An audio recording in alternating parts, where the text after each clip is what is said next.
ก็เป็นว่าคนประตูว่ามันเกิดน้ำหมดแล้วนี่มันแต่งยังไม่เบิร์นเลยมันบริจริงๆเนาะกินเย็นแท้แต่ว่ากันเย็นเลยว่าอะไรใช่รถมันใช่รถใช่คนหลายๆไม่ละ500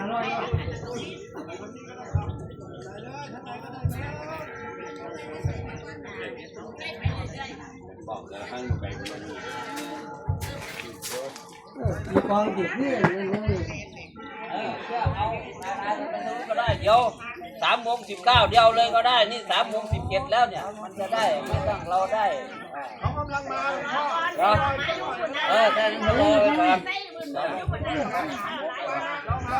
มือใช้มาแตกเลยครับหานี่คุณจะเข้าเลยเข้า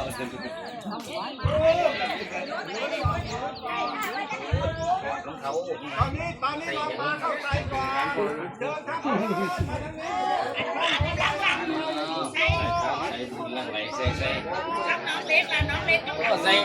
ใส่ดวงนี้คือมันแต่ว่าดีดีเดี๋ยวใส่ดวงบนตรงไม่ลงบนตรงไปใส่เขาที่ขนาดนี้จะกบจะปลาจะอึ้งหมดแล้วเขาการเปลี่ยนไม่ได้เลย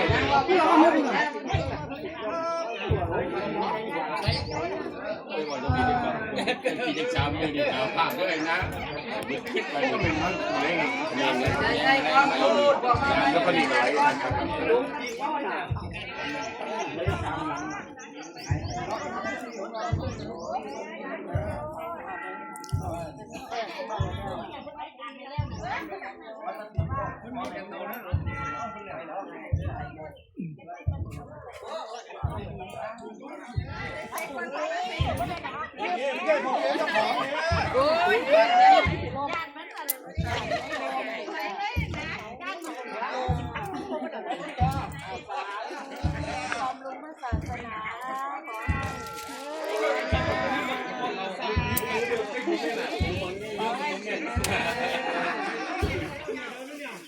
ไรเด็กน้อยก็เล่นอยู่น้อยนึงก็ยังกล่องเหมือนนี่แหละมีแต่นั่งป่านั่งป่าตัวเนี่ย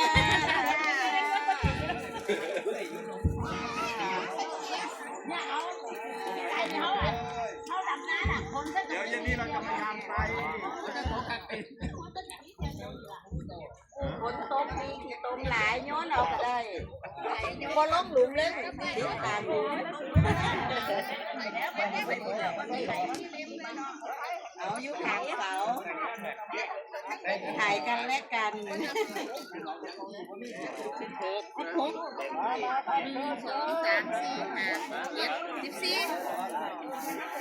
14หลุม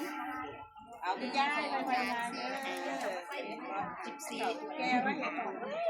เอาไปย่าฐานเบิ้งบ่ไปย่าฐานเอาไปฝากเด้อไปย่าโอ้ยในสิงานเลยพี่ต้มล้วนๆนะเจ้าค่ะตอนนี้ตลาดจริงโอ้ยมาขายจะคือใส่ตีนมากมันลมมันที่ล้มอยากนะมันจุ่มก็ไม่ยังหรอกยืนนี่ก็ได้ยืนนี่ก็ได้อย่าหลบไว้ใจให้หลบไปเลยโอ้ย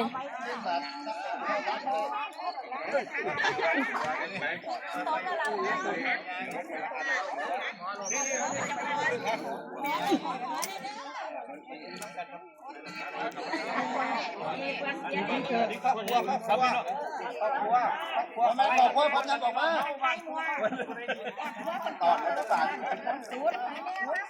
แม่ก็เข้าใจกันจับความพูดของไว้เดี๋ยวเอาทีละครอบครัวต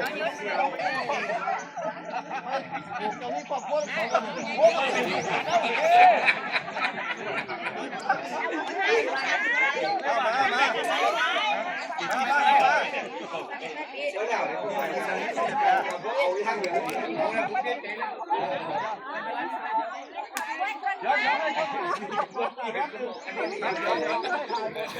เกิดต่างบ้านกูก็ไม่บอกกันเวลาเราพ่อกันไหนแล้วเนี่ย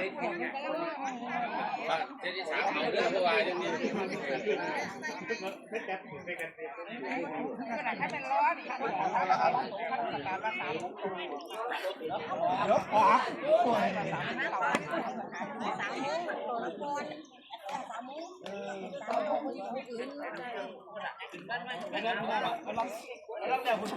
ได้ปลาหลายดอกก็เลยมาขายว่าปลาไปยัง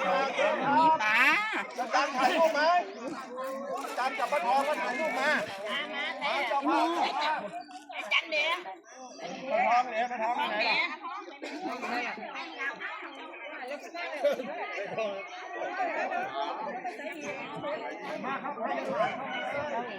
มานี่ใครอยากถ่ายเข้ามาเลยอาจารย์มาอาจารย์มา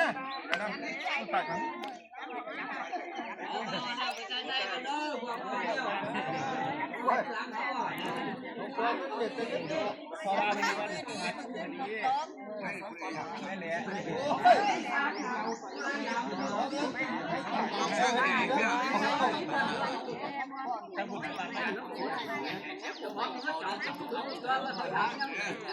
ใช่แล้วไม่ได้เย็บซางเย็บสางเป็นซางไม่ได้เปรียบขออนุญาตถ่ายรูปก่อน จะออกมาแล้วก็มาไล่จะลาไปดูไปเอาออกมาอะไรเงี้ย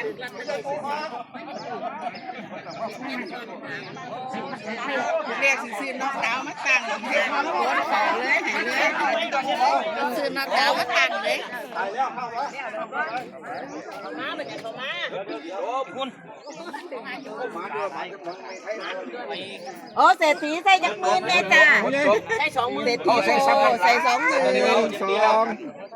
ศรษฐีโบแล้วรางวัลที่1จะไปซีเรียสเนี่ยก็คือแค่ตรงนี้ก็ดีมันโอเคครับอยากถ่ายเอง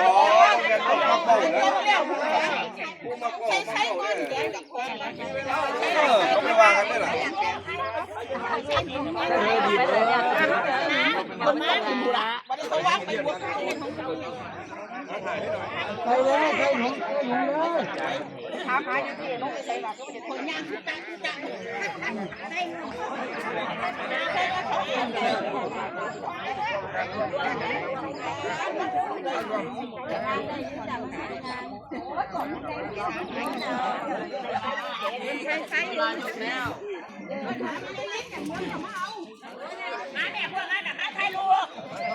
แล้วไปได้หรอเตี้ยวันเนี้ย ไปถ่ายรูป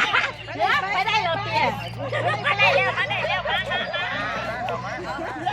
ถ่ายเขาเป็นขนมหรอก ได้ไหมตาทุกตาทุกต้องมาครับเอาให้เต็มที่นะยังมีเวลาถ่าย